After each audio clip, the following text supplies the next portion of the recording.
Hello and welcome to Take on Trash, the global waste management TV magazine. I'm your host, Helena Nagela-Petritz, and these are our topics. Waste to Energy and EU ETS. I talk with Eckhard Lehmann, Product Manager Waste to Energy at Dosan Lentjes, about what the inclusion means for the industry. Disaster waste. Dr. Sofia Ganimir will explain how this special sort of waste has to be managed. In 60 seconds, in our monthly series, we shine a light on a special industry project. The European Parliament has approved the inclusion of municipal incinerators in the scope of the EU emissions trading system, ETS. Ever since it was first discussed, the industry has been highlighting the problems such a decision would bring. My colleague Rudolf Leudl knows more.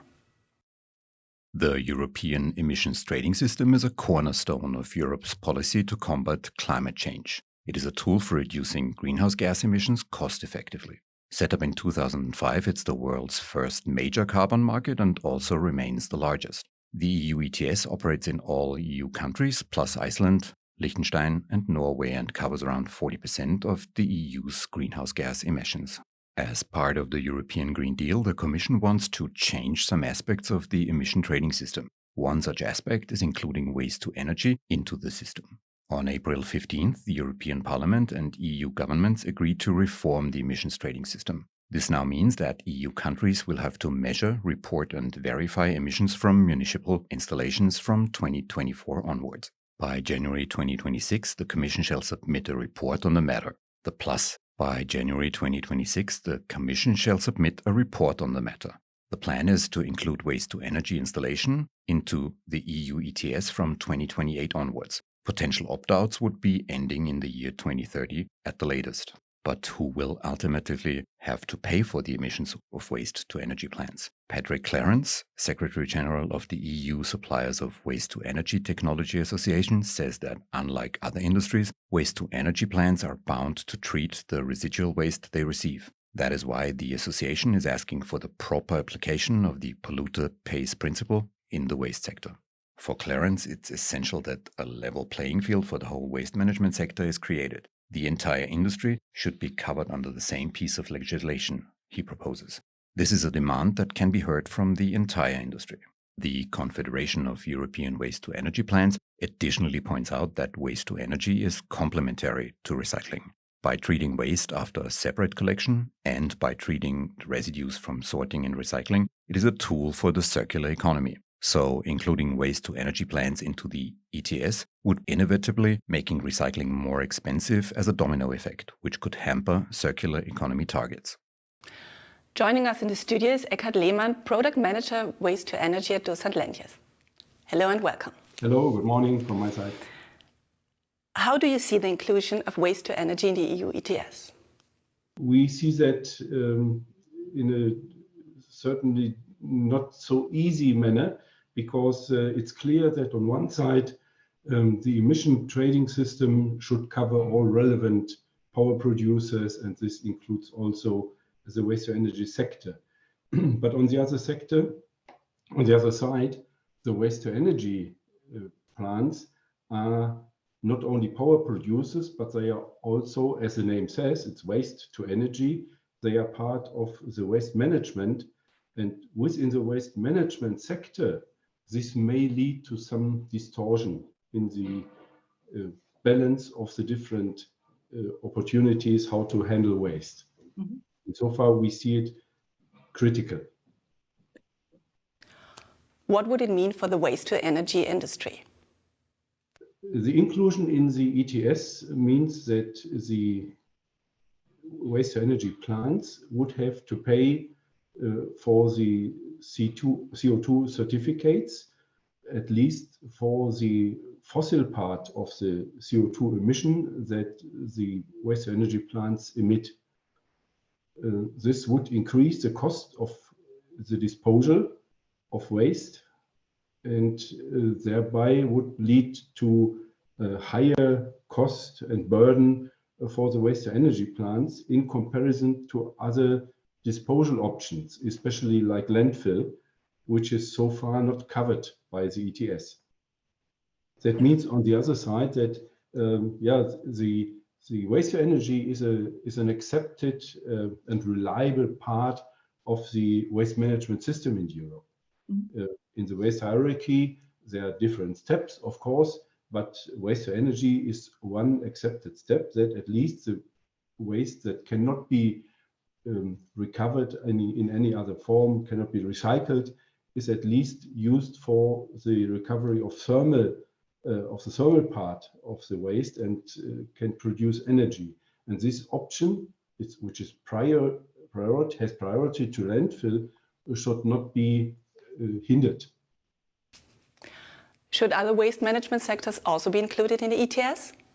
Yes, exactly. This is precisely what we mean, that there should be no disadvantage for the waste to energy technology in comparison to other waste management techniques. And if waste to energy is finally included, then there should be a similar burden on other technologies as well.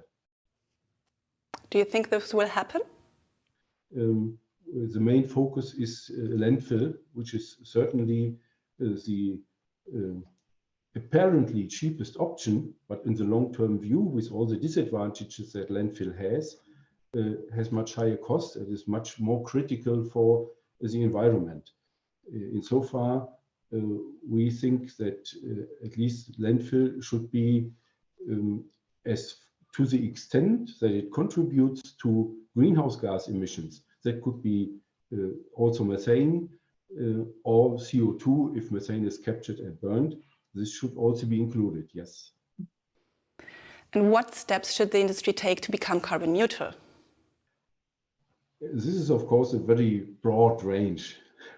I think if we follow the logics we have also in the waste management hierarchy, which means prevention is the first one, then we should, of course, try to save energy as much as possible, to prevent consumption of energy and thus also the emission of greenhouse gases. And then in the next step, energy efficiency should have the highest priority. There are still many possibilities how we can reduce emissions. And then certainly energy is needed, and there may also be, as an example, by the incineration of the remaining residual waste, some CO2 emissions, and there is possibly an opportunity by capture of the CO2. This is a technology in various options that is in development or is already available, also commercially available, but not yet implemented so far in the waste to energy industry. And it is a possibility to capture CO2 also from waste incineration and thus contribute to the reduction of greenhouse gas emissions. Thank you for your assessments. Be the earthquake that struck Syria and Turkey this February, the tsunami that devastated many coastal areas of Japan in 2011, or bombs destroying thousands of houses during wars, such as the one currently raging in Ukraine. Disasters occur both in developed and developing countries, generating large amounts of so-called disaster waste that needs to be appropriately managed. Because this waste not only threatens public health, but also hinders reconstruction that impacts the environment. Dr. Sophia Ganime knows all about the topic and has also been involved in handling the waste after the explosion in the port of Beirut 2020. She is an associate research professor at Qatar University, founding member as well as head of the scientific committee of ISWA Lebanon and member of the ISWA International Landfill Working Group. Hello and welcome. Dr. Ganime, what is the definition of disaster waste? Well, it's just as its name indicates, it's the waste generated by a disaster. But what really worth mentioning is, and what people don't really know, is that the waste generated by a disaster is not only the one that is generated by the direct effect of the disaster. Like if you have an earthquake, the waste is just, the collapsed buildings and whatever is inside it. But we need to keep in mind also that there's what we call the indirect, if you want, effect, or the post-disaster phase that generates also other types of waste, and that are sometimes of considerable impact, or they are sometimes hazardous. You already mentioned earthquakes. What kind of disasters are we generally talking about? I would categorize them into two categories. You have the man-made disasters and you have the natural disasters. Earthquake is a natural disaster. You have other things. You have, I don't know, volcanoes, you have tornadoes, you have floods, but also you have the man-made disasters. Those can be like, for instance, the explosion that happened at the port of Beirut a couple of years ago. You have the wars, you have epidemics, plenty of those. I just gave the example of earthquake. What are the challenges of dealing with disaster waste? Because it seems quite inhomogeneous. Well, first of all, the major challenge is the quantity, okay? Because you have really usually very large quantity. Usually has a wide impact. It's not localized. So you have large quantities. And if we go back to the case of earthquake, that is similar in some aspects to other types of disaster, is that a lot of this waste is kind of stopping or hindering rescue operations. So they have direct impact on the rescue, on the life of the people. So this is their impact is way higher than the impact of regular waste. Also, when we're talking about quantity, we're talking about huge, massive chunks of waste. Okay, like you have a whole building that is fallen. So these would require heavy machinery, and in most of the cases, these are not available at local communities. Also, the fact that a lot of waste was generated suddenly without any kind of pre-sorting. Like if you have a building that you want to demolish, you will do like pre-sorting before demolishing. You would remove some of the hazardous material from inside it or what have you. But when you have an earthquake or you have, I don't know, massive destructive action, you have all this waste mixed together and you cannot sort again. So you would have hazardous with non-hazardous waste. In the explosion of the port of Beirut, we had a lot of asbestos-containing material that was mixed with other waste, with some food waste. Okay, so you couldn't sort them. You cannot rescue the non-hazardous waste and make use of it. So this difficulty of sorting this waste that is mixed together, this is a major challenge. And also you have some kind of disasters that generate more waste than others. So they are more problematic in terms of waste. And earthquake is one of them.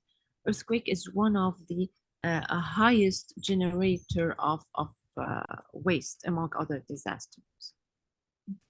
Very often there will also be dead bodies in the debris. What does it mean for the people dealing with it? This is a major problem because now it's not only technical. You have moral and ethics considerations. You have social aspects that you need to take into consideration, and you cannot consider dead bodies as waste. You can consider, let's say, dead animals as waste, but not dead people. So it's really challenging, and it's a priority over any other type of removal, if you want, of debris. And this is not waste management anymore. It's more, of a humanitarian action. What are the immediate and short-term as well as the long-term actions that are necessary to deal with disaster waste? When we say immediate and short-term, we're saying few hours, few days after the disaster, right? So this is an emergency phase. And here again, the main goal in any management of the waste is to facilitate the rescue actions. try to keep people safe, to alleviate the suffering, to give access to any, actions of retrieving dead people or rescue people. So this is like the main heading. But right after that comes decision making, because the one most important thing to be done before doing any action on the ground, and I'm saying this based on experience, again, because I was involved in what happened in the explosion of the port of Beirut, is to have on-site control and operation room, and to designate one and only one entity in charge of planning and implementation. Because what commonly happens, and this is what happened with us, is that you have, the first responders, the NGOs, the people who want to help, that they come first, they try to help, they do a lot of things, but in many cases, the result is, I don't want to say they come out inefficient, but of low efficiency, yeah, let's put it this way, or in many cases you have redundancy. And this, to avoid this to happen and to make best use of the resources and the time, because time is key. You're still talking about the immediate actions. So you need to have only one entity who's in charge and who decides what to be done and when. So this is first. Second is waste mapping. So you need to really try to do preliminary mapping. You need to know what waste you have in your area, I would say to the best extent possible, just very preliminary waste mapping. And then next, once you know your waste, you move into prioritization or hazard prioritization, because you need to know which waste is a priority and you have to act on first, and what comes second, and so on. And once you do this, you have to think also quickly about where you can temporarily store, and how can you again cycle some of this waste, especially. As I said, the major problem is that you have a large amount of waste that is generated in a very short time. So you don't have enough landfilling or disposal facilities, you don't have enough recycling facilities, you need to have temporary storage, temporary recycling. So this is the first thing you need to think of, where this can happen, how it can happen. And then you start assessing, okay? Start assessing the current condition, reassessing your priorities, your logistics, the local capacity, what can be done, how can you abide by the regulations. Okay, so you start the assessment. So through the assessment, you move to the second phase, the medium term. So the assessment is an introduction to the medium term actions, where you go into in-depth assessment. So here you have to understand extensive, I would say, description of the waste, exact locations, exact types, sources, where they come from, composition, toxicity, regulations, okay, to be post extensive description of the waste conditions, comprehensive inventory of what is available, of the infrastructure that is available there, understand it, where are the disposal sites, what are the preparations that are needed for temporary storage. Okay. Also, here you might start doing some preliminary environmental impact assessment of the actions of the storage locations and so on. Okay, and then once you do this in-depth assessment, you understand well the conditions, you start planning and implementing. So you start here step-by-step action plan. You need to have a clear and well structured strategy for site clearance. Okay. You start implementing in-place segregation initiatives, because again, you cannot take all the waste to the recycling or the waste sorting facilities that you in-place segregation as much as possible. and you really go ahead and establish and prepare your temporary storage sites. So this is what you do in phase 2. And then the last phase, which you call the long-term actions, then this phase is more about handing over. Okay, you start handing over whatever to the local authorities, I would say. What issues does a contingency plan need to address? Summarize, I would say in a nutshell, I would name 3 major contingency plan. The first component is awareness and knowledge. Okay, in the plan, the contingency plan, we need to have there what to expect. Okay, what can happen? What is the worst case?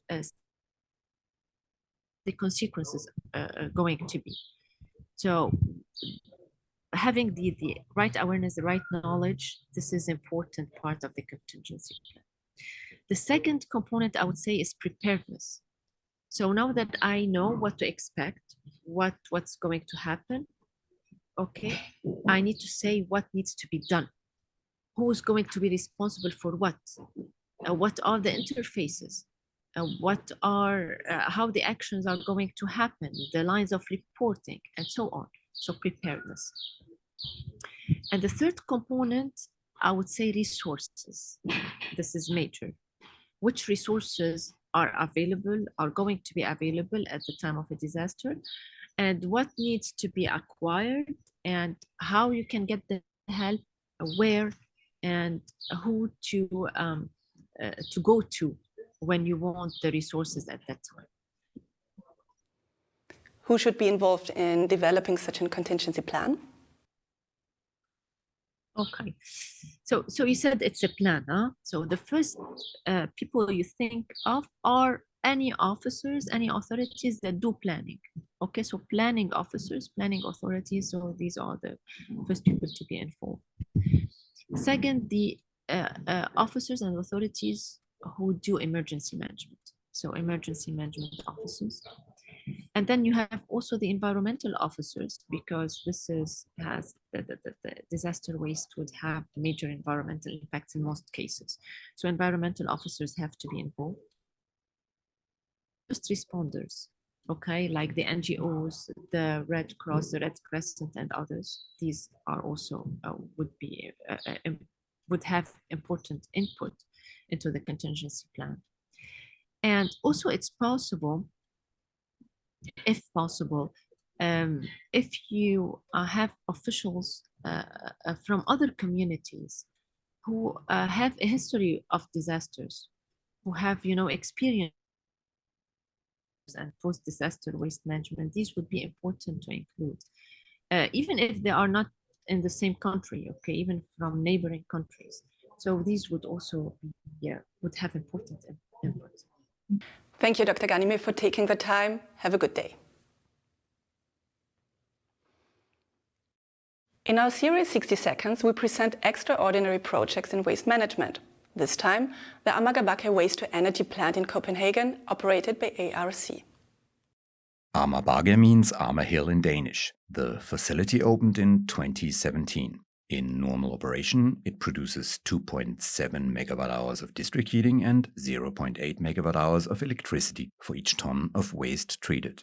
In 2022, the energy production covered the electricity consumption of 90,000 households and the heat consumption of 80,000 flats. Air necessary for the incineration process is sucked from the waste silo so that no odors escape the surroundings.